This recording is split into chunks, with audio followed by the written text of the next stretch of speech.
Hey everybody, Calvin Black, Black Creek Construction Consulting and Salar Roofing. A moment of peace, a roof done right.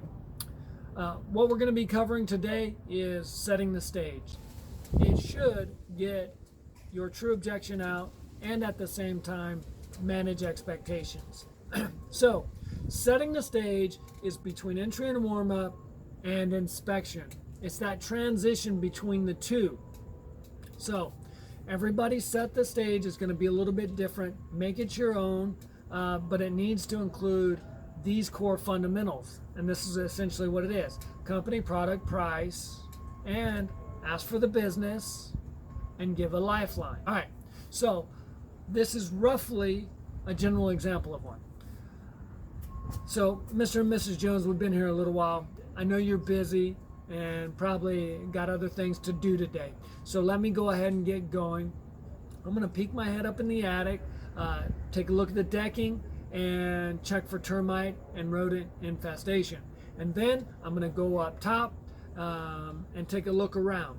If I see anything out of the ordinary, I'm going to take a picture and bring that back down to you. I'll put it on my computer and we'll review them together. Based on what we find and you decide, I see my job as threefold. I'm going to tell you a little bit about my company so you know who you're doing business with. I'm going to show you your options based on your home's needs. And then most importantly, I'll give you a quote that's tailored toward the option that you choose. Your job's even easier. Ask yourself 3 questions. Can I see myself working with this company? Do I like one of the options? And most importantly, is it affordable for me? If the answer is yes, I'm going to ask you for your business today. If not, no worries. We shake hands and part as friends. Fair enough? Fair enough. Okay. So, there's a couple of things that people rush through.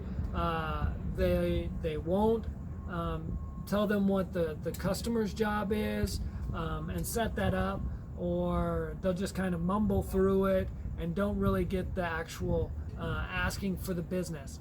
The most important part is asking for the business. And the reason is because that's where you take somebody from being a relaxed state to their feet in the fire. And that quick transition right there is really going to hit them and catch them off guard, and they should fire out the true objection of why they wouldn't. And the other thing that I might get from is their go-to objection. Oftentimes everybody just has, just like a greeting, they have a go-to default objection. Oh, I always get 3 quotes. Oh, I always get 3 quotes. Whatever. Don't buy into it. The other thing is whenever we say shake their hand, this is a trust building exercise. Reach out, ask to shake their hand. And it's going to tell you a lot about that customer, but it's also going to tell the customer a lot about yourself. Don't grip and grin.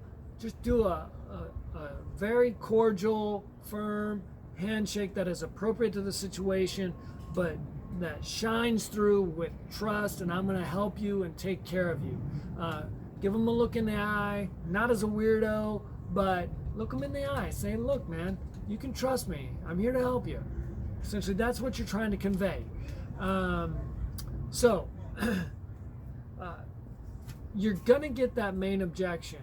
And a newer rep's first inclination is going to be, I got to overcome that objection. I got an objection. I got to overcome it. Objections are meant to be handled only in the objection handling stage.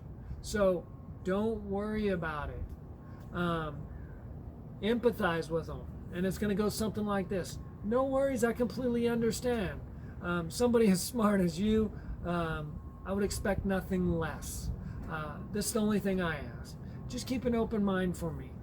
Almost everybody that I do business with is grateful that they did at the end of the day. Fair enough? Fair enough. Or sound good? You understand. Whenever we're getting objections, this is our opportunity to collect ammo and tailor your pitch to the individual that's in front of us. And this is absolutely invaluable. You know, if it's an engineer and he's completely technical based, then we need to focus on that product.